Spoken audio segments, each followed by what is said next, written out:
Fallout Equestria, Project Horizons. Chapter 10. Anti-Up. Oh yeah, think you can do better, cowgirl? I know I can. Oh, for Pete's sake! I hate the wasteland. In less than half a minute, I'd gone from feeling good, battered and slightly traumatized, but good, to watching a dozen zebras gunned down right before my eyes by one of their own kind. I hate a world where the trust I give then turns around and kills some pony else. I can accept it if I'm the one who suffers for my poor judgment, but when I keep sailing through while innocent, or at least as innocent as a pony can be in the wasteland, drop around me. I hate that this is even possible, that there is not some universal failsafe that doesn't kick in and say, "Time out, too fucked up." The numbness in my legs is just an errant worry compared to all that. I hate that as I'm lying here, I'm the one every pony is running to help. I hate that they're telling me not to move, that they're worrying for me. I can see a starved foal curled up no more than 20 feet from me. She could almost be asleep, if not for a missing face. I hate that she had less than an hour of freedom before a zebra who had accompanied me ended her life. I hate that there was any reason why Lancer would ever do what he did. I hate that I'm so weak I can't even draw breath to scream out to the others, "Help them! Even one of them! Save just one if you can and don't worry about me!" I hate that I was protected by another's kindness but was incapable of the same. The 1/4-inch steel plate had buckled as it deflected a bullet. I hate that I had been warned twice and still hadn't questioned, why is Lancer working with us? I had arrogantly assumed that any threat it posed would be to me, because I'm the mare with 100,000 cap bounty on her head, because I'm a pony, so naturally his threat would be to me. I hate that I am such a stupid pony that I hadn't considered that he might have wished harm to the prisoners. I hate that right now all I can do is cry as Glory tells me to stop moving. I hate that P21 and Dusty Trails are pinning me down instead of letting me drag myself towards those unmoving striped bodies. I hate that she's wasting painkillers and healing potions on me when she should be using them on the zebras. I hate her for not saving one. Not even one. I hate that I'm not strong enough to make all this right. Most of all, I hate the blackness that's rushing up to claim me, because I know it will not last. I hate the wasteland.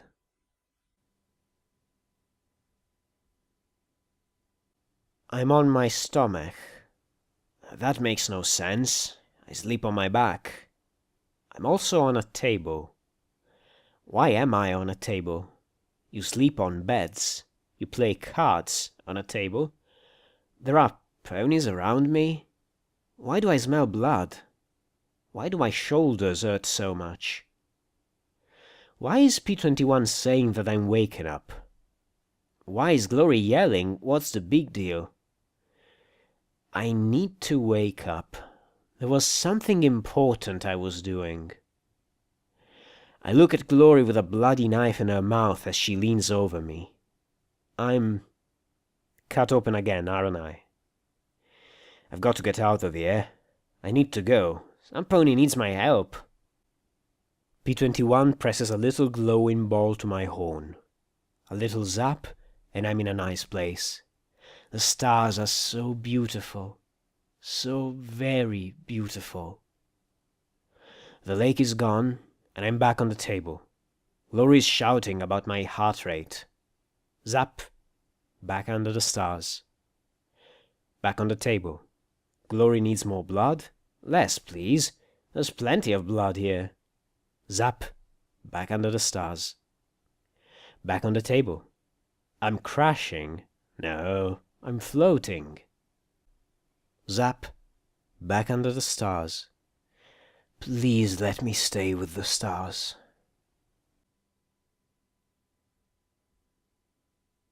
I can't send any pony after Lancer right now, P21. He's a zebra who can turn invisible. Kinda hard to track, Dusty Trails said firmly, somewhere below me, which made little sense, given that I was on my stomach, on a mattress smelling of blood, sweat, and bad perfume. I risked opening my eyes, and saw I was on the mine boss's bed. One of the places I didn't want to be. Besides which, even if they could, I wouldn't send them anyway. It'd just kill them too. We can't let him get away with it, P21 said in his angry, low, pissed at the world voice. That's exactly what we're going to let him do. I know you want to get even for Blackjack, but I don't have the ponies to go tearing after Lancer, Dusty Trails said firmly. And even if I did, P21, Sidewinder's not going to take our defection lightly. I got 30 or so packers to ditch that bastard.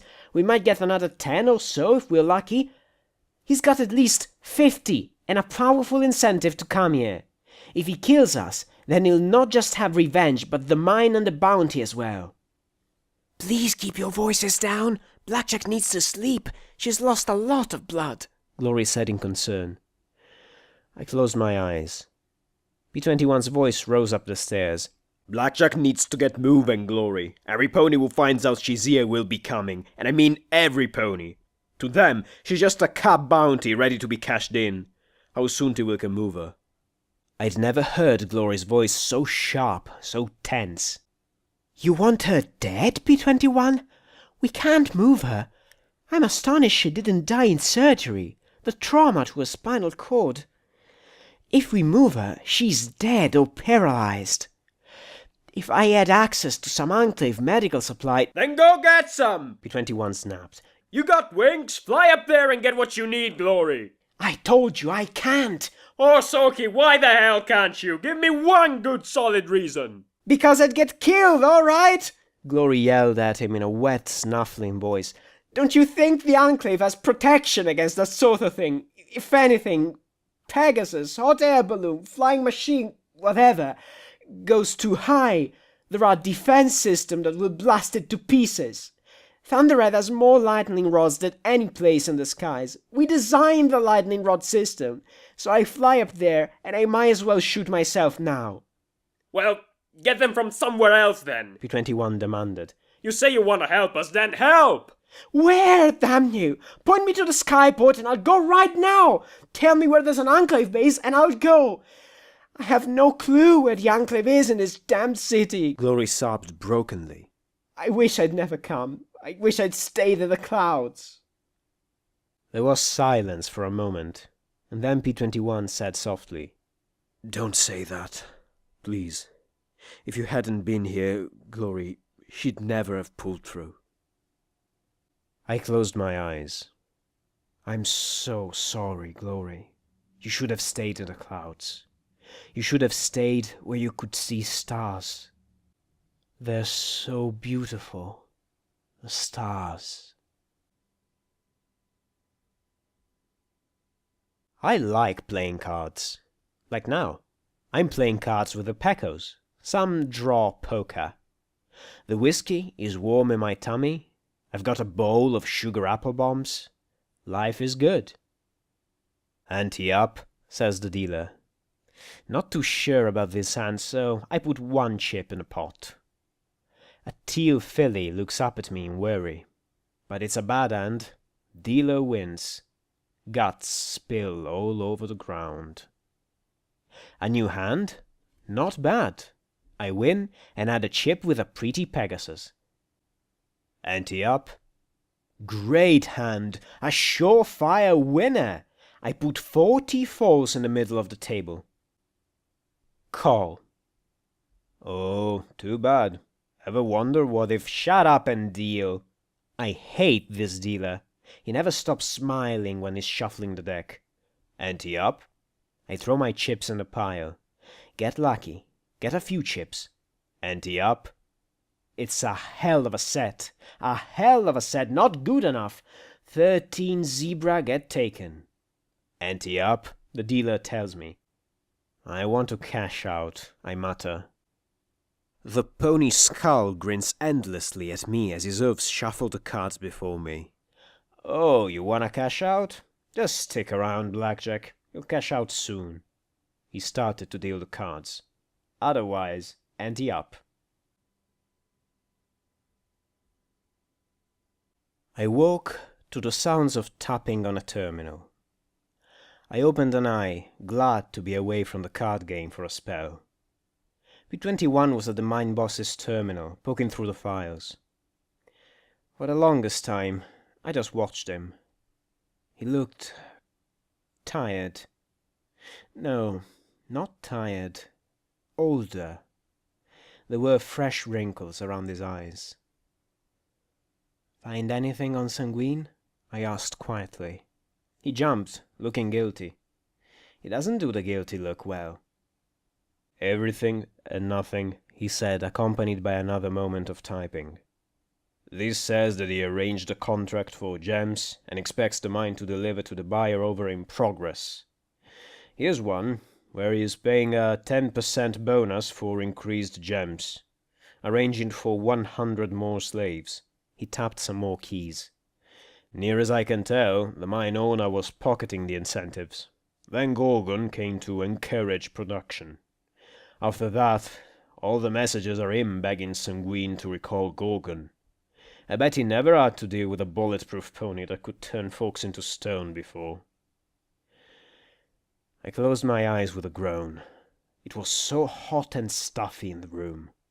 I wished the rusty old fan of a head would work, but it seemed a century past its warranty. Sounds like a lot of information. I wish it was, he said, thumping his hoof irritably. There's nothing to say how we contact him. Where is he? What does he want? He seems to be a broker, a middle pony, so to speak. I don't know if he was getting gems for himself or somebody else. He closed his eyes.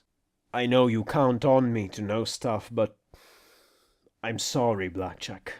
I should have known better. I looked back, him hanging his head. What are you talking about? I knew Lancer was no good. I saw the way he looked at those zebras from the moment we left the mine. He didn't approach them, no hugging or hoof shakes. He just disappeared as soon as they were outside. I thought maybe he was sniping the last of the guards, but he wasn't. I should have warned you. Gotten them out of sight. Something. He rose to his hooves. I got them killed. I looked at him for a long moment. How ridiculous. How could he be blaming himself? So what if he'd not said anything? Things were pretty hectic. I hadn't even noticed Lancer acting funny. Not your fault. He never would have been there if not for me. No, he shouted sharply, stomping his hoof hard and making me flinch, then wince. Damn it, Blackjack, will you let me accept some of the blame for once? He snapped. You're always doing that. It's not always your fault. This was my screw-up, Blackjack. Don't you dare blame yourself for this, he said as tears ran down his cheeks. Damn it, he said as he scrubbed his eyes. I just want justice for a change. I looked at him as he bowed his head, gritting his teeth as he tried to fight the tears. I wondered how many times he'd cried in his life. Slowly I smiled, then closed my eyes. Okay, fine. Damn it, P21. How could you let your super amazing smarts fail to read the mind of a psychopathic, cold-blooded zebra assassin? Really, I was totally expecting you to shove a stick of dynamite right up his rump. P21 gaped at me as if I'd kicked him or kissed him before he went bright red and shook with snickers. Or more tears. I couldn't tell which. I'd like to think it was laughter, though. Oh, that is wrong on so many levels, Blackjack. If I'm going to do something wrong, I prefer to go all the way. That way every pony notices. I closed my eyes again. Can you pass on a message to Glory? Can you ask her when I'll be able to feel my legs again? He jerked and swallowed. Yeah, should be soon. Probably. Good, 'cause we need to get going, I muttered softly. I feel like I have a great big bullseye on my back. Yeah, we're looking into that, he said as he limped to the door. You want something to read? Apparently there was a serial killer in the hoof. He reached over and lifted a paper in his mouth. Angel of Death, 8 falls. Huffington Guard, 0 killers, read the headline. Beneath that was something about the Proditor being suspended for their involvement in Shattered Hoof Ridge. Right now, I wasn't in the mood for either, or reading in general. He caught my look and chuckled, tossing the paper aside. You go ahead and rest then. I'll see if I can actually think of something for a change. I couldn't help but smile as he walked away. Leg brace or not, B-21 sure had a cute ass. What do you want? Mother asked me, holding me in her hooves. To play. What do you want? The overmare asked me coldly, brown eyes digging into me. Revenge. What do you want? Deus asked, sneering down at me. To kill. What do you want? Lancer asked, with the rifle to my brow. Death. What do you want? Dusty Trails asked as she dealt the cards. Freedom. What do you want? Fluttershy asked, hugging a dime full. To do better. What do you want? Big Macintosh asked, looking over his shoulder at me. Love. What do you want? Bottlecap asked with a calm, sure smile. I don't know. What do you want? Scoodle asked, lying in two. Forgiveness. What do you want? Morning Glory asked around the bloody scalpel in her mouth. Truth. What do you want? B-21 asked with that skeptical smile. You. What do you want? Blackjack asked.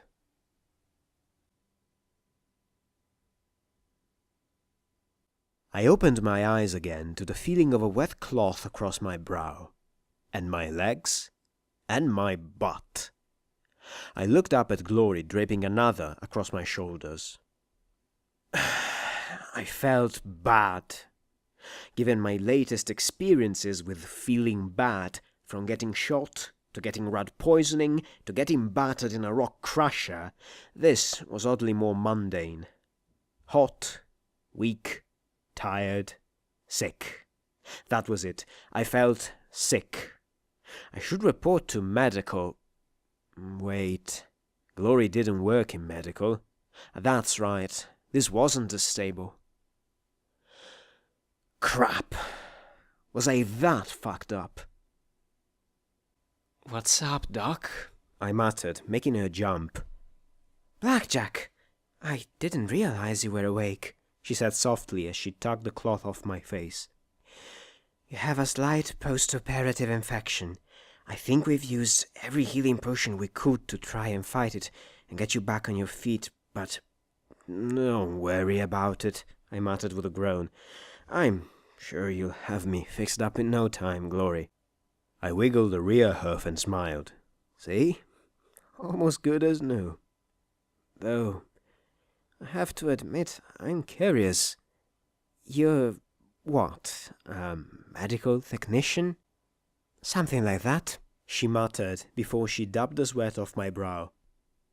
So, where does a medical technician learn to do surgery like that? I asked quietly, looking up at her before I closed my eyes. Maybe it was the fever. I figured I'd have to be on death's door to put 2 and 2 together. Glory chewed on her lower lip as she looked away. I sighed and smiled. You don't have to tell me, but I have to admit there are a lot of questions adding up. Glory stroked her hoof along my mane. I worked under a very good teacher, an exceptional teacher. I hate the word. They all said I was a prodigy. I'd already completed most of my preliminary studies by the time I got my cutie mark. I was right on the track to get into full medical, studying under Dr. Morningstar. I could really go for studying under a Dr. Whiskey right now. Alcohol's not going to help much at this point. We used all of it trying to sterilize you and the equipment anyway. I'm sterilized. And here I was hoping to make Mom the first Grand Mare of Stable 99. Oh, the colors the small grey Pegasus could change. Pity the whiskey's all gone. Then I peeked at her. Got any scotch? She laughed, trying to hide her grin by rubbing her hoof across her nose. Funny, that was his favorite method of anesthesia after dealing with his students. That, or it was the cure for his lectures. But he was a very good teacher and a wonderful doctor. I was given the opportunity to observe surgeries that I'd normally have to wait years to watch. He even let me assist on minor operations. She bowed her head as she murmured softly, I saw him perform a procedure on a spine trauma similar to yours. So, what happened? I noticed her wince, looking away. Oh no, don't you start getting all evasive on me now. You were really on a roll there, Glory. She gave me a small smile. She opened and closed her mouth several times, struggling for what to say. Finally, she just sighed. Well, the volunteer corps happened. The movement had been building for years. The Enclave always tightly controls access to the surface, but there were hundreds of students and faculty at the academy that wanted to do more. There were several petitions to the Pegasus Council. Finally, the volunteer corps were established. She sighed softly. Dr. Morningstar was, well, not a supporter of the corps. He'd been to the surface with science teams. Glory sighed, closing her eyes as she looked out the filthy windows. We had a terrible fight. Absolutely terrible. I told him he was rude, callous, and monstrous for giving his skills to the Pegasi. He called me an idealistic fool destined for a pointless death.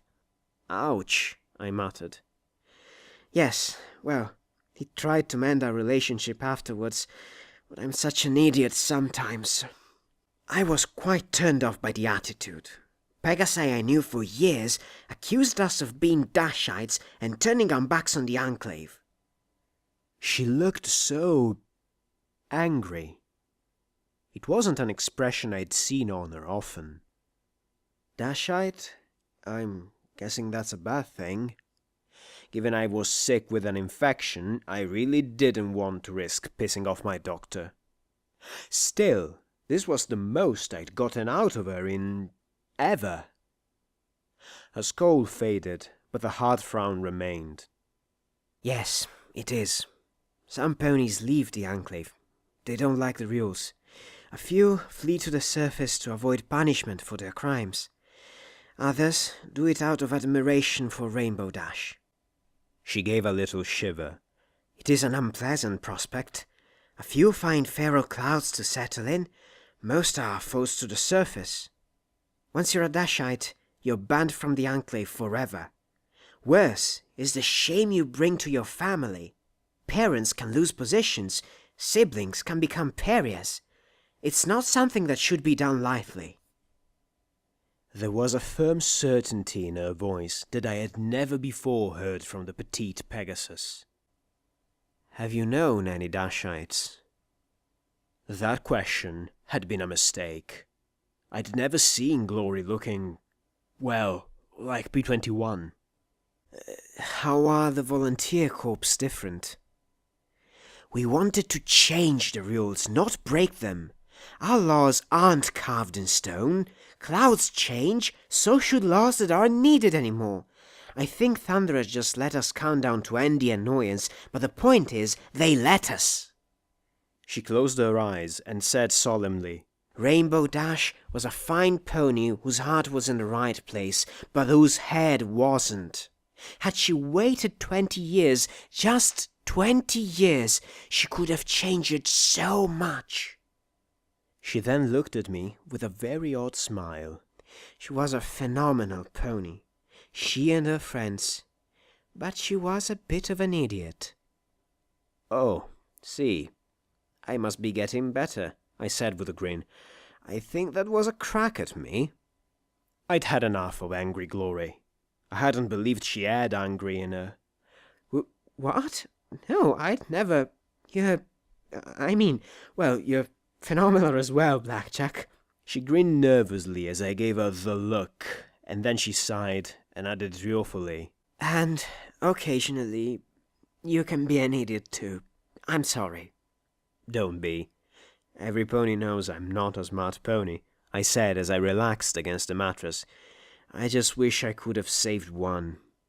Even one. But Lancer killed them all. Glory didn't look sad, though. She looked confused. Then she brightened. Oh no, he didn't! Blink. What was this? Sakashi and her filly Magina both survived. They're injured, and was touch and go a bit with Magina, but they'll survive. Glory smiled at me. Lancer was a murdering monster, but even he couldn't make 13 fatal shots in 10 seconds flat. I could have kissed her, except that would have required standing. And kissing. Thank you for telling me, I chuckled, closing my eyes and thinking of the bony bastard shuffling the cards. You don't get 2. He still has 11 to answer for, I said, taking a deep breath. You don't get 2, you bony bastard. I'd like to talk to them later. Right now, do you think I could take a nip into Macintosh's memory orb? My back is killing me. Sure. And I'll take a look at your dressings while you're out, she said as she went to my bags, withdrew the orb, and pressed it to my horn. I smiled as I made the connection, looking forward to seeing the stars again. It was so different from looking up at the sky. It was peaceful. Not peaceful! Not peaceful! Get me down now! I was flying and couldn't close my eyes as I snapped and banged through the smoky air. Bullets buzzed and popped in the air as monsters that were half bird and half giant cat yawed and cut back and forth behind me. I bit the bridle in my mouth as my wings snapped and I made a flip in the air. Facing backwards and upside down, one of the eagle creatures flew across my vision, and it felt almost like I entered the stillness of Sats. The rifles at my sides let out a stream of leaden death interspersed with red fire. Burning, the eagle creature tumbled towards the ground below. The ground, way, way below. A ground that became far, far closer as the body I was in pulled his? Holy shit, that was definitely a his. The body I was in pulled his legs and raced for the ground with the other eagle critter on his ass. Definitely not feeling much in common with his host right now. If I could have thrown up, cried, or wet myself, I'd have given all 3 a shot. A blue Pegasus below suddenly powered straight up at me. She was going to hit. At the last possible moment, she rolled left and my host rolled right. They passed by each other so close, their hooves clapped together. Then she unloaded a stream of her own automatic fire as soon as her guns passed my host's tail. The bursts tore into the eagle creature and it banked away smoking and racing for cover. I hate when griffins get away, the blue Pegasus mare said with a grin as she looked at him. I gave a shrug, and she nodded. Yeah, there's always more. Let's get back to position. Zebras want something out here bad, she said, and we moved off. Together we dove back towards the ground. I could see what she meant. We were flying over No Pony's land and there was a zebra army pushing their way into the pony lines. Dragons swooped and looped towards the south. It seemed almost as if they were looking for something. We landed at a concrete fortification atop a hill. A dozen or so ponies held off 10 times that in zebra attackers. A huge grey pony swung a multi-barreled weapon in a socket back and forth, sending a killing stream of lead down the hill and into the enemy. "Eat it, you bitches!" he roared in glee as the chain of bullets rapidly disappeared into the weapon. "Twist! Reload!" he yelled. A red-maned mare with a buzz cut ducked down and ran to the gun's spent ammo feed box with a fresh box in her mouth. She kicked the almost empty container aside and dropped a new one in its place. He took his hooves off the trigger toggles, his teeth champing impatiently. Flicking the lid off, she pulled out the end of the ammo belt with her teeth and with practiced ease used her hooves to latch it to the end of the one trailing from the gun. "All set," she called out. "Thanks!" he shouted as the gun started to fire its raking line of hot metal again.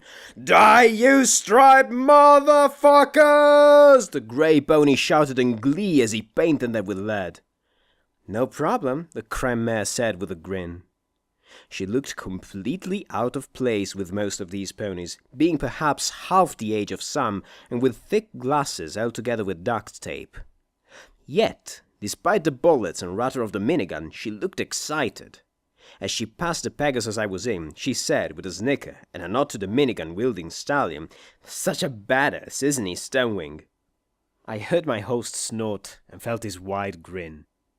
A yellow earth pony buck with a headset and so much equipment on his back that he resembled a camel or something was fumbling with what looked like the most awkward pipbuck I'd ever seen. It was almost as large as his lower foreleg. "Command wants us to pull back to position 210, the weather monitoring station." "Shouldn't we fall back then?" asked the sober-sounding buck draped head to hoof in a flak jacket. I couldn't even make out his face under the oversized helmet he wore. Unfortunately, my host barely glanced at him. The blue Pegasus looked over at a corpse in a corner. "Well, our officer can't confirm the order with a hole through his head." A big gold bar, now with a hole in it, decorated his helmet. "Yeah, it sort of screamed, 'Shoot me.'" The Pegasus mare just snorted. "Forget what command says. Half the time I don't know who our command really is." "We need to follow the chain of command, Jetstream," Blackjack had said in a low voice as he glared at the blue Pegasus. "What does the big guy say?" Twist asked. I'd expected every pony to look over at the maniac with the chain gun. Instead, all of us, including the maniac, looked over to the left edge of the fortification, where a big red buck stood in a battle saddle mounting an automatic rifle and a belt-fed shotgun. He chewed on a grass stem as he looked down at the advancing zebra forces. "Hey, nope," he said lazily. "We just got here. I reckon we ought to stick around." "All right, Big Macintosh." Twist looked at the pony in all the electronic gear. "You heard him. Tell her we're pinned or busy or something." She hopped to the edge while still remaining low, then pushed the helmet up above the parapet. The metal jerked as rounds struck it. Twist looked at the impact holes carefully. "I'd say 100 yards out," she said as she grinned at my host. Why was she looking at me? I was back in the air with the blue Pegasus, and we were cutting our way to the No, the sky was definitely farther above things to run into. The mailer was in spun, dove, and strafed along a low ridge at the foot of the hill. I couldn't see anything, but suddenly Zebra shimmered into being as the snipers' invisibility cloaks flickered. From atop the hill came a steady pour of fire. Not frantic, though they were drastically outnumbered. They became a rock that the Zebra Sea broke upon. And the foundation of that rock wasn't the hill itself, or the fortifications. It was Big Macintosh. He moved constantly, but did not retreat or hide behind cover. He never saw or shouted at the enemy fighting their way up. With a rifle, he fired precise and disciplined bursts of fire. When the enemy came too close, the shotgun would come into play with a deadly barrage of shells. Some zebras, running more swiftly than I thought physically possible, attempted to attack him with their bare hooves. Yet, Big Macintosh remained atop that hill and took them down with awe-inspiring discipline and courage. Some ponies were wounded. Some ponies died. But while Big Macintosh stood, they would not break, even as the zebra line crawled closer and closer to their fortifications. That small band of ponies returned fire and death against 20 times their number. Stealth cloaks were of little use against the minigun, but even the minigun couldn't fire everywhere at once. Some managed to sneak all the way up to the fortifications. I was amazed to see Twist, the smallest, leap on them in furious hoof-to-hoof combat rather than let them attack her comrades. A white unicorn stood like a noble prince facing a monstrous horde as the guns in his battle saddle were supplemented by a pair of elegantly wrought pistols. I had to learn that trick.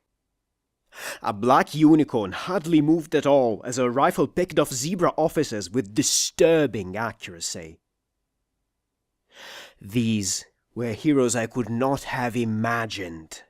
This was valor and courage I could never hope to match.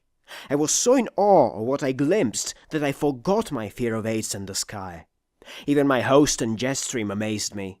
Remembering that it was not actually me flying, I marveled at their skill and grace and peril. I had more of those griffins try and attack, only to have Jetstream pick them off while their attentions were on me. Eventually, the enemy was actually forced back down the hill and I landed back atop it next to the other Pegasus. "That was super, Jetstream," Twist said as she reloaded her ammo drums. She grinned around a peppermint stick lodged in her teeth. "Want one, Stonewing?" Stonewing, apparently the Pegasus I was in, nodded enthusiastically. The blue Pegasus smiled and chewed hers happily. "Thanks. Those are so good. When do you find time to make 'em?" I'd have liked the recipe myself. That was good eating. Of course, I couldn't cook to save my life, but it's the thought that counts. It's a complete mystery, she said with a grin, then looked over at a unicorn staring through a scope down the hill. "You want some, Solm?" My host put his wing in front of Twist, shaking his head. The Pegasus beside me looked sad as we looked over at the black unicorn staring downhill, her lips moving softly. She made slow, almost mechanical shots with a long-barreled rifle. "Forgive me, Luna, for I have sinned. I have taken the life of another. Forgive me, Celestia, for I have sinned. I have taken the life of another."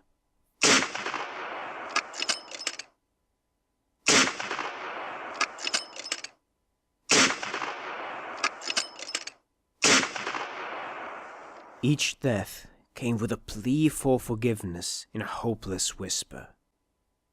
I was seeing the forging of the wasteland before my very eyes, one crushed soul at a time. Well, Stonewing's eyes. These memory orbs were confusing. "How did they get so close to the hoof? We should have intercepted them long before they got here," Jetstream asked as she watched them reorganizing their lines for another attack. "Dragons. Brimstone and a dozen more managed to carry an entire legion with them," said the handsome unicorn, who reminded me of Prince Splendid, save for the emerald eyes and mane, and wore an automatic rifle on each side. I would have killed to know how he looked so delicious covered in mud and blood. "But why here, Vanity? They're not pressing towards anything," Jetstream protested. "I thought they were going for the clinic, but they seem to care more about these hills. Setting up a foothold for a bigger invasion?" "Stop trying to think like an officer, Jetstream. You don't have enough brain damage," Twist said as she looked downhill once more. "So, are we staying, big guy?" All eyes went to Big Macintosh, who calmly chewed his grass stem. He gave a long, slow nod. Yup. Figure they want this hill pretty bad. They're going to have to pay for it." Looking at all the zebra bodies on the hillside, that was a hell of a price. The pony with the electrical equipment perked his ears. Command again. They want us to hold the hill now. Shadow bolts are inbound, ETA 2 minutes. All Pegasi are to form up and give support." Shadow bolts? They must be targeting the dragons. There's a big one south of here. Jetstream looked at my host with a lazy little grin. Well, let's go ahead and give Rainbow Dash a huff. You wanna try and get her autograph again, Stone? My host nodded again, grinning eagerly. I tell you, I read in stud magazines that Dash is all about the fillies. You're wasting your time, the big grey pony said with a lazy chuckle. Do you kiss your mother with that mouth? Twist asked with a scowl. Nah, but I kiss yours. Twist bristled, and for a moment I was sure she was about to tackle the grey pony that was twice her size and age. Would you two please stop? Blackjack muttered in irritation. Given that he was carrying a lot of grenades, I personally didn't want to see his bad side. He's right. Knock it off, doof, Big Macintosh said softly, and instantly all of them stopped and returned to the fortification. Their big push is coming soon. Jet, Stone, get going. Back up the shadow bolts and take out those dragons before they get here. You just be here when we get back. How can we be Big Macintosh marauders without Big Macintosh? Jetstream asked before the pair crouched and flew off in unison. Dozens of Pegasi from other units further east were rising as well, forming into long wings. I really wished I could close my eyes right now, but from Stonewing's grin, this was the time of his life. Then they met the dragons. Fire and armored griffins broke the Pegasi lines into snapping, screaming combat. The largest dragons had riders giving rifled air support. This was insane, and apparently a new challenge for the Pegasi. They seemed at a loss of what to fight first. Griffins, zebra snipers, the dragons spewing flame. For a minute or two, I was certain that I was about to witness a rout. Is that a rainbow? The rainbow strake tore straight from Huffington, flanked by lines of crackling thundercloud. Below, I had seen a squad of ponies fight like heroes. Now, I saw 9 Pegasi who fought like goddesses. No, not plural, singular. As I watched, the 9 never broke formation into smaller groups, as we had. The Pegasus mare trailing a rainbow raced across the face of a dragon, blasting it with her guns. The next 2 did the same, and the next, and the next. The explosive shells of the concentrated fire blew the dragon's skull to pieces. Slowly, it wheeled over and dumped the snipers into the air. Okay, I really didn't want to see that. Wherever the rainbow went, the shadowy thunderclouds followed. If their formation broke, it reformed the instant they passed the obstacle. Whatever the rainbow mare shot, the others followed suit. I had never imagined such coordination or unity. They were not invincible, though. As they began to attack, the largest dragon I could have imagined, one 3 times the size of the mutant we'd killed, 2 were caught in its fiery breath. Now 7, they closed ranks and never let up the attack. "Stone!" I dimly heard the shout of warning. Then something struck Stonewing's head with an immense blast of pain, and he fell spinning into darkness. My eyes popped open with a gasp of air, followed by a groan, as my body reminded me that now was no time for strenuous activity. I was just glad I could move all my hooves. "You were out for a while," Dusty drawled softly, the sand-colored pony sitting beside the bed. "Last time, we couldn't keep you in the memory. This time, I couldn't snap you out of it." "She gave me the wrong memory," I groaned as I lifted the orb and looked at its swirling light. "They need to find a way to slap labels on these things." "Fred, we all got bigger problems. You got only a couple hours before all hell arrives. Redbeard's found out you're here and wounded, and I think every yahoo with a rifle is on their way. Gotta get you out of here before then." "What about you and the Pecos?" Don't worry about that. Your bounty is the only thing giving Sidewinder a chance at keeping most of the Pecos under him to try and take this place. With you gone, and the freed ponies armed, I think we'll fight him off. Especially if I offer to hire him on." She chuckled, and then shook her head. If we get a few hundred bounty hunters after you, then things get impossible. She cooed and pulled out a crude mouth-drawn map. Way I see it, your best bet is to follow the rails west, skirt between the ever-free forest and the Badlands, and come up through Ponyville. Heard Sam Pony cleared out a healthy bunch of the raiders that live in those spots. From there, you can get to New Appaloosa or try to get into Tampony Tower. She looked at the map and frowned. Should take about a month, but I'm not spending a month just to run to Manhattan, I said with a groan as I tried to raise to my hooves. Emphasis on tried. Wasn't that a mistake? Maybe I haven't realized yet, but you're half dead and well on your way to becoming all dead. The slaves you freed here idolize you, but they're just about 150 or so folk against every greedy son of a gun that ever crawled out of their mama looking for caps. That would be a lot. I didn't say stay here, I said with a groan as I looked at the map. Lots would be coming from the north following the Sunset Highway. Others would be coming west from Flank and Paradise. What's the other way? I asked as I pointed at the rails going towards the core. Some pony mentioned rail tunnels. I can shoot you now. It'll be easier.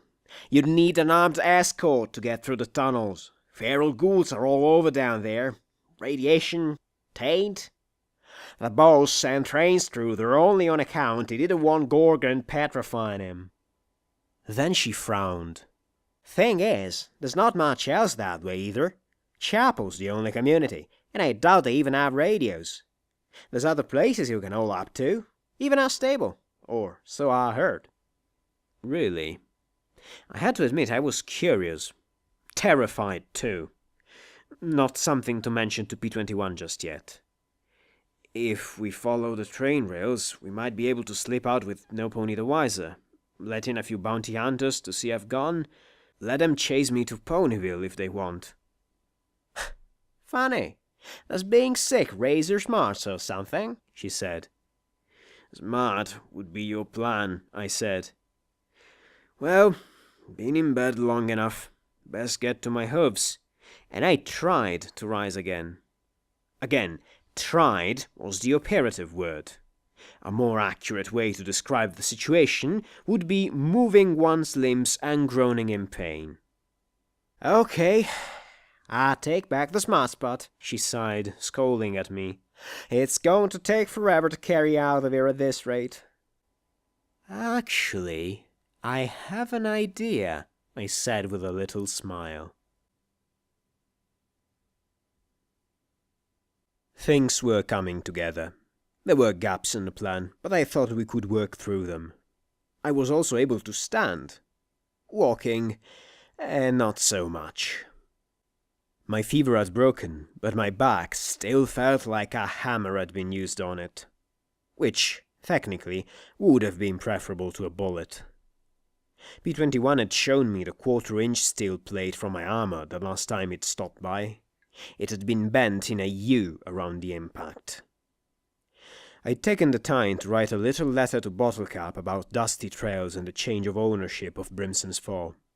With some luck, she might be willing to cut them a discount in exchange for first dibs at the mine. Magical gemstones like these were in huge demand, given how many magical weapons seemed to be floating around the hoof. All that was left for me to do was wait for... I heard the door close below. Time to get moving. My mane was starting to itch from being in one place for too long. Funny. They were taking their time getting up here. Whoever was on the stairs walked with a slow, ponderous gait that I didn't like at all.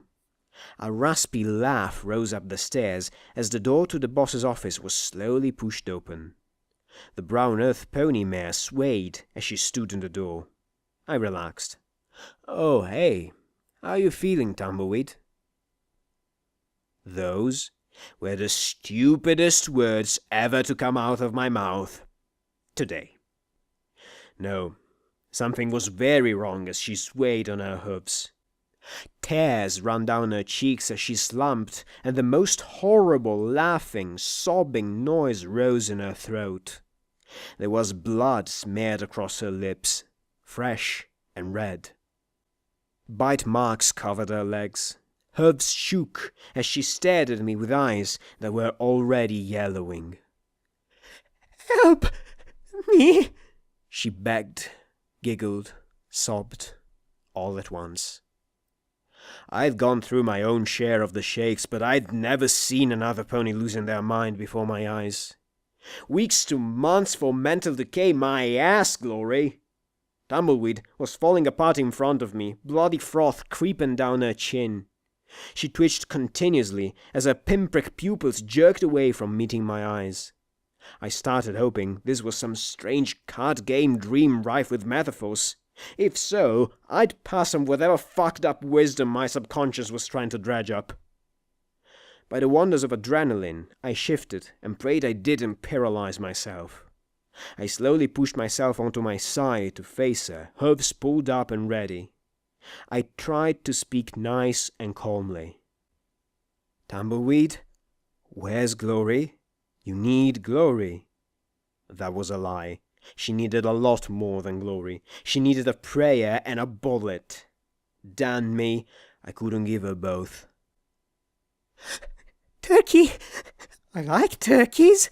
Tastes good," she whimpered, and I could only lay there in horror as I saw her raise her leg and suddenly spasm, biting down hard. As fresh blood spilled, I watched as she started to swallow. "Tastes good. Tastes so good," she said a moment later. She gave one last sob, choking in the back of her throat. "Help me!" she whimpered before resuming giggling, long and slow but building. My magic grasped around for something I could use as a weapon. Empty Medex needles, plastic jars of buck, fucking pillows. And as much as I wanted to help Tumbleweed, I had an even more horrifying thought. Had she already come across Glory?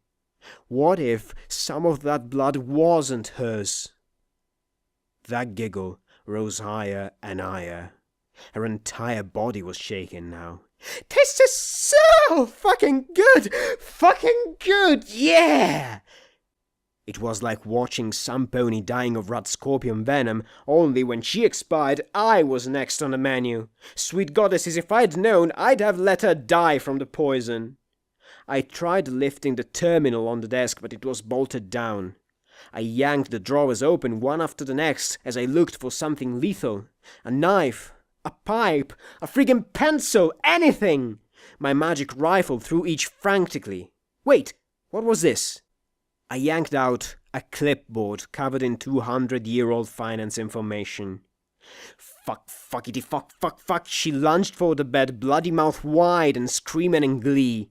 Rolling onto my back hurt like mad, but it was the only thing that let me push her away as she tried to turn me into lunch. Unlike other raiders, she wasn't half-starved and raw. She was quite a healthy pony, and she was trying her hardest to chomp on my belly. I pushed her snapping, giggling, biting more aside with my telekinesis and forelegs, but it was so hard. Every motion made it feel like a drill was working in my spine. And if it was true that she had a disease, Rabid Raider Blackjack, no thank you. Right now, though, she was stronger than me.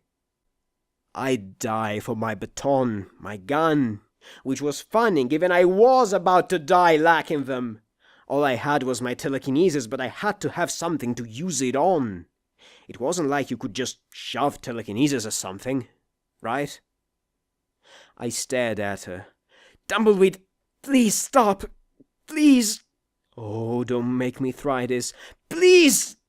This was not an experiment I wanted to do right now. I almost didn't want it to work. My magic focused from pushing against her head to pushing just one single point. There was no way this could work. No way. Crap. Fuck it. I shoved my focused little cone of telekinesis right into her eye. She screamed and fell back, covering her head with her hooves as she writhed in agony. Finally she stilled, clutching the socket as clear, faintly yellow fluid crept down her cheek. It hurts! It hurts! My head hurts! I'm so hungry, so angry! Please! She begged as she stared at me with her remaining pinprick pupil. Tumbleweed, I panted, my breath hissing as I nearly hyperventilated. Oh, Celeste, did that ever sting? Have you eaten meat?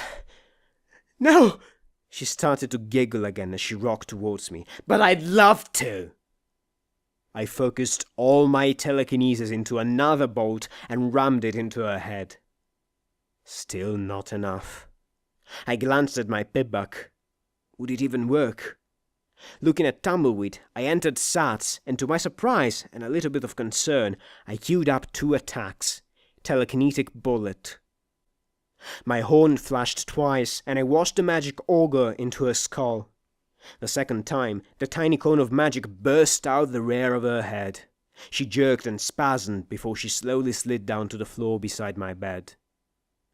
I prayed it was just my wishful thinking. She looked so happy to be dead.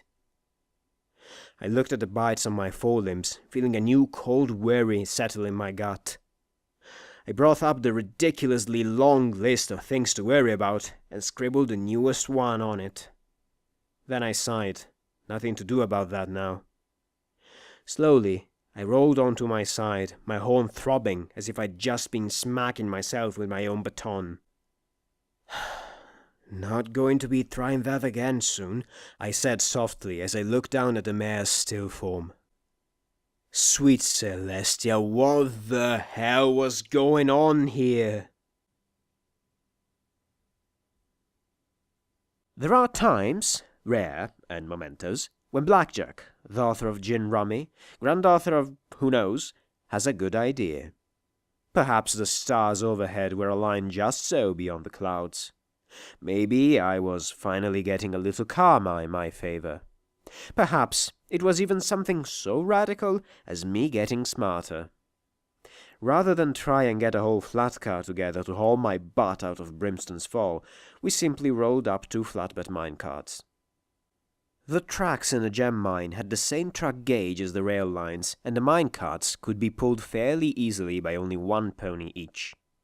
Dusty and 2 other unicorns carefully lifted me up and carried me down to the first floor of the administration building.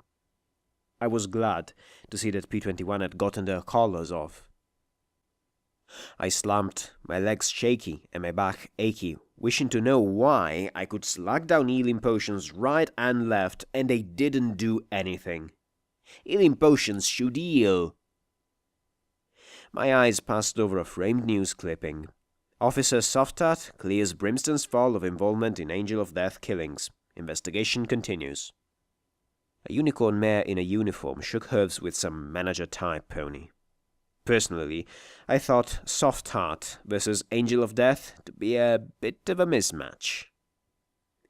Dusty was leading the way with my duffel bag slung across her shoulders. She still hadn't said much about Tumbleweed.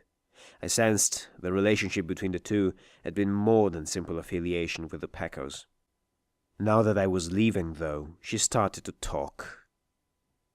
How could that happen? She wasn't a raider. She wasn't even a good Pecos. She didn't even eat meat. She stomped her hooves in aggravation. A week ago, she was in flank, whining about her salad being all wilty. What kind of Pecos whines about their salad and then turns around and tries to eat themselves? Glory thinks there's something that causes raiders around the hoof. Some disease that turns their brains all spongy. I swallowed as I was levitated through the meeting room. Thankfully, whatever Tumbleweed had said about turkeys, Glory had been seeing to the injured zebras. More's the pity. If only something could have been done. Get 2 zebra back, pay 1 Tumbleweed. Okay, stop, I said as we reached the door. Set me down. Down? Dusty Trails asked, then looked at the door. Ah, no. You think you're going to walk out of here in your condition? That is a whole new level of stupid, Blackjack. She cooed and muttered, Besides, Glory will probably kill me if I let you. Then you're surprised? Good, I said as I looked at the unicorns. It was the look. Slowly, gravity took its hold. My hooves touched down. As I assumed my own weight, my legs started to feel like they would bend like wet clay. I was still standing, though. Standing was good. Good. Mind stepping out just a second? I need to ask Dusty something. The two unicorns looked at me in worry before they stepped out. I'd faced a pony abomination, a mutated dragon, a glowing ghoul pony, and being eviscerated. All of that was nothing compared to the challenge of standing. Good. Pass me the buck. Dusty looked stubborn. I looked probably really pathetic. Fortunately, I'd saved her alive, handed her one of the most productive gem mines in the Huff, and stopped her friend from becoming an equicidal maniac. Okay, so I did that by killing her friend, but still. She floated the bottle over and carefully unscrewed the cap. You know, Glory warned us to only give it to you if you crashed. Good. I'm about to crash, I said as my legs shook.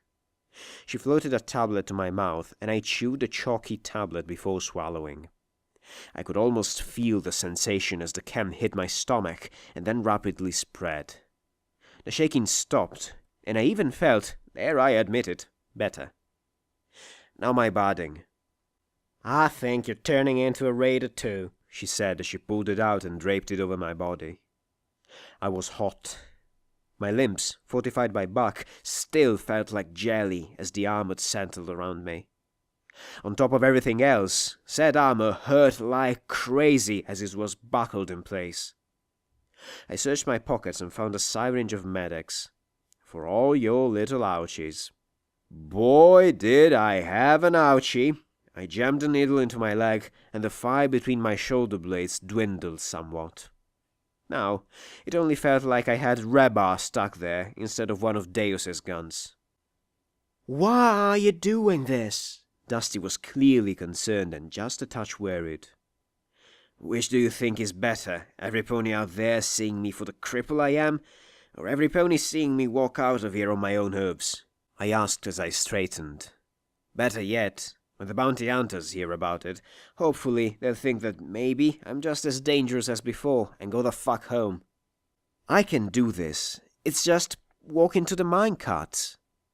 Well, that and dealing with the mine administrator, she said with a little smile. The ponies you freed wanted to give you a special parting present. Fucking what? Ooh, maybe they were going to let me push the button down in the mine. Big red buttons should always do something amazing. But then the door opened and Glory stared up at the both of us. Her lavender eyes widened and the grey mare stared at me. She then closed her eyes. You are an idiot, Blackjack. Get on those carts before you die on your hoofs in front of every pony, she hissed as she stepped aside, giving Dusting a withering glare. The Pecos made herself busy looking at anything other than the glaring Pegasus. That was a lot of ponies. The entire mine yard was filled with dozens of ponies, more than 100. Most had a worn look of slaves, but I picked out the Pecos with their hats and jackets. The few guards who had joined the revolt were visible from their subdued expressions. I could tell it would be a long time before they completely shed that past. I slowly made my way down the stairs, glad, despite the way my legs felt, to no longer feel the unicorn's telekinesis supporting me. If the sham were revealed, I'd never shake most of the hunters off me. Step, step, step. It was the longest walk of my life, longer than when my guts were dragging on the floor. Do not think about that now, you moron! The slaves parted in front of me with expressions of awe and concern. There was no way I could hide the pain. I doubted I could hide the fever. I just had to hide the weakness. Be strong. I lifted my head and forced my lips to curve back. The crowd exploded into cheers. I nearly fell over right then and there. Reaching the 2 mine flatbeds, I was relieved to see it wasn't much of a step. I climbed aboard and sat with relief. There was just enough room for 1 pony per flatbed, or 2 if they were cozy. P21 looked at me from the 2nd flatbed with a sigh, shaking his head. "You're amazing. Ridiculous, but amazing." "Thanks. And I'm glad you were able to get the collars off them safely." "I'm glad I didn't have any accidents while doing it," he answered with a strangely smug smile. "And I'm glad they won't be going to waste." I looked back at him in worry. "What, you're going to use them in the mine?" I rubbed my twitching mane. There was something being set up on one of the flatbed train cars. The crowd began to back away. "Better," he said as the movement of the crowd revealed a fat pony. His forelegs were swollen to the size of melons, and he'd been beaten till he looked like he was part blood sprite. But what really chilled my blood, despite the heat, was the sight of him wearing dozens and dozens of explosive slave collars. For justice. "Sweet Celestia, what the fuck made you think this up, P21? Dusty smiled as she floated over the flimsy little shackle I'd busted off him during the breakout. There was a shiny red button attached. "Thought it right you give the fucker a send-off he deserves." I felt a further chill wash over me, despite the lingering fever. "Are you fucking insane?" I whispered as softly as I could. P21 jerked, as if I'd just shot him in the face with a telekinetic bullet. The crowd went wild, stamping their hooves as they yelled his damnation. I stared at the pathetic, blubbering mass on the end of the car. He shook, as if he was going to faint at any moment, as he stammered for his mummy. "I'm sorry. Is there something to think about here? This buck is responsible for the death of possibly hundreds of ponies. He's been in charge of Brinston for years," P21 said in a low voice. "He's hurt every pony here. Now they get justice." "This isn't fucking justice," I hissed as I stared at him, unable to touch that button, unable to look away. "It's murder." Now I regretted my show. If I had appeared near death... No, that would have put the blood on some pony else's hooves, and he'd be just as dead. P21 would have killed me right then if he could. Cold rage burned in his eyes as he leaned towards me. "Do you know what fucking justice is? It's giving to others as is given to you." "Be kind." "It's killing the fucker to make sure that he never does it again." "Be kind." "It's making sure every bastard who even thinks of copping a crime hesitates because they know they might face the same punishment." "Be kind." "It's what's fair." Be kind. These ponies needed justice. Was this it? Killing him wouldn't bring any pony he had killed back. Would it even bring peace? Or would some pony else decide that it wasn't enough and drag one of the former guards up there next? He was dead anyway. Send his broken body out of the gate and the wasteland would eat him. They'd track him down and lynch him. It wasn't any different in Stable 99. He'd be retired without hesitation. Recycled. If he was put on some kind of trial, what verdict would be returned besides guilty? How was this not justice? Just a week ago, I wouldn't have hesitated. In fact, I would have been honored to push the nice red button. Be kind. Ante up. "Listen!" I screamed at the top of my lungs. I almost fell off the cart as the entire world spun, and only Dusty's magic suddenly gripping me and stopping me from falling on my face preserved my illusion.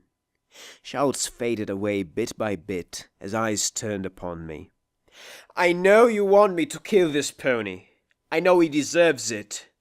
I know he's hurt you over and over again for his own gain. I clenched my eyes shut, twisting my hoofs against the metal beneath me.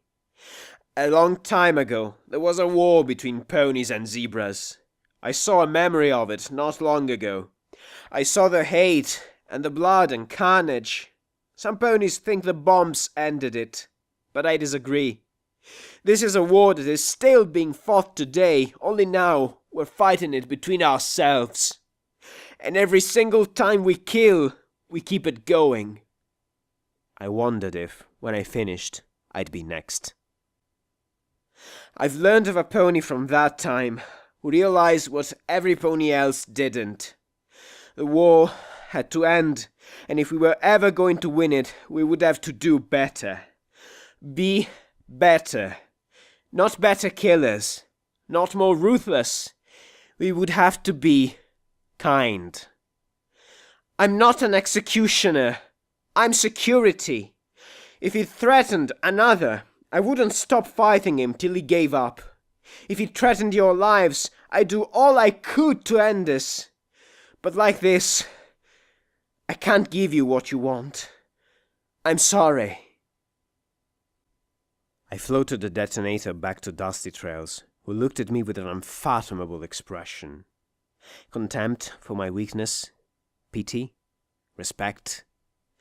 I know I can't stop you from killing him. I know that many of you need this. But I'm begging you. Please, be better. Be kind. Before, I think that some of the freed slaves had actually fought with each other for the privilege of pulling the mining flatbeds. Only Glory and the zebra Sakashi pulled the squeaking vehicles out of Brinston's Fall. Her filly walked quietly beside us. Cheers had been replaced by little mutters and odd looks. I tried to look the hero. I tried to be inspiring. I tried to be better. I'd forgotten just what the wasteland did with heroes. I didn't look back. Still, my words must have had some effect. They were kind. They were kind enough to let me get out of sight before pushing the button. I hated the wasteland. I hated that bony bastard dealing the cards and stacking the deck. I hated ponies, sane ponies killing other ponies. Raiders at least had the excuse of holy brains. I hated P21 for thinking that I'd want to kill the mine administrator like that. I hated being a coward. I hated being weak. If I'd just pushed the button, everything would have been better. Be kind. What kindness was there in what I did? What did kindness even mean in a wasteland? What was it other than a liability? I tried to be kind to P21, and his leg had been shattered. I tried being kind to Glory, and I'd left her feeling abandoned. I want to be kind, Fluttershy. I want to do better. I want to do good. Because the alternative was to become the wasteland. Cruel, hard, murderous. I couldn't think about that fat bastard on the train car. I'm glad I only heard the explosion instead of seeing him turn to paint. I thought about Lancer. Was I really just a hypocritical coward? Lancer deserved to die. I wanted to kill him, but would I? Deus was a monster trying to hunt me down. He deserved to die. Was that justice? Vengeance? Or was it just a wasteland trying to wiggle its way inside me and crush whatever good remained inside? Good. Had I ever been good? I am reminded of a funny story, Sakashi said brightly as she looked over her shoulder. I admit I hadn't paid very much attention to the zebra and her filly. She had a strange cutie mark, all abstract lines that seemed to form a smiling face. Her green eyes looked back at me with a bright curiousness in them. I hadn't seen eyes like that in a long time. Without waiting for permission, the lithe yet strong zebra said, "Once upon a time, in my homeland, there was a very good but very silly zebra. He wished for some fine shoes and paid well for them. Walking home, however, he lost a nail. "How terrible!" he cried out. "How could I have lost it? Some pony will surely step upon it." But he did not see the nail being picked up by another whose shoe barely clung to her hoof. He continued home, but soon the shoe came off entirely. It sailed through the crowd and struck a fleeing thief in the head. But he said, "Oh no, my shoe hurt him! How terrible I am!" He limped home, and once there met his wife and 3 children. He was very sad. He had the shoes removed and let each of his children take them away. "Oh, wife, I am such a terrible husband. I have lost my shoes. I am a terrible zebra, for I hurt others. I am a terrible father, who gives only a shoe apiece to his children." But his wife was a very clever wife, and the next day, when he went out, he found the mare who had needed his nail, and she thanked him. If not for his nail, she would have lost her shoe as well. He thought that very strange, and as he walked, he found the guards, who thanked him for stopping the notorious thief by throwing his shoe. He thought this very odd as well. When he returned home, he found his lovely children playing with the shoes he had given them. They thanked him for the present. "My wife, what a strange day I have had! Zebras keep thanking me for helping them. But I am a terrible zebra. I do not know why they do as they do." But his wife just nodded. "Often it is the good we do not realize we do that matters more than the good we intend, husband." The zebra mare gave a long sigh, with a smile over her shoulder back at me. But of course he did not understand, for he was a very good but very silly zebra. "I am sensing a moral," I said with a mirthless smile. She looked at my lips carefully, but then gave an easy smile. "Sweet Celestia, how I wished I could smile like that again." "Ah, but that would ruin the story, so therefore it cannot have such a thing," she said with a prim nod. I chuckled, despite myself. "So, if I can ask, why did Lancer do what he did?" I asked softly, hoping that I wasn't treading on sensitive hooves. The deaf zebra nearly tripped on a stone, yet she was so nimble on her hoofs that I barely noticed her recovery. "Ah, that is another funny story. Once upon a time there was a great king who ordered all his people to go forth and make great war against a terrible enemy. And so they did. It was great and it was terrible. And when it ended, the king was slain, the enemy was slain, and all the armies of the world were slain. But afterwards, some who remained remembered the great king's order, and so went out to do war with an enemy long past. And they marched left, and they marched right, and they raised their spears, and shouted old cheers, and all they came across they counted as their enemy. When they found other zebras, they insisted they follow his orders as well. Any who refused were counted as the enemy. And so they fight a silly war against enemies of their own, making for a great king long since fallen." "That's not funny, that's terrible," Glory protested. The zebra glanced at her, and Glory flushed as she spoke with exaggerated lip movement. "How can you call something so terrible like that silly?" Perhaps something is lost in the translation. Still, one might think such zebras to be quite foolish, and it is only fitting to find fools funny. Why would they try so hard at their foolishness if they did not wish us to laugh at them? I couldn't imagine laughing at Lancer, but I had to admit that there was something phenomenally stupid about continuing a war 200 years past. I chuckled, despite myself. "So you were zebras who refused to fight? He killed you for that?" "Oh, no. There are many tribes that refuse to fight. So long as they bow and quiver, they are spared. My tribe's crime was infinitely worse," she said with a solemn expression as she glanced back at us. "Our crime was that we laughed at their foolishness. I suppose it was too much to hope that they would laugh as well. A fearsome fool is a fool still, and it is hard to fear something so funny." So, when I meet Lancer again, I should laugh at him? Can you imagine anything more terrible? She countered. For a pony like that, I had to conclude I really couldn't think of any. You seem incredibly perky for a slave, P21 said sourly.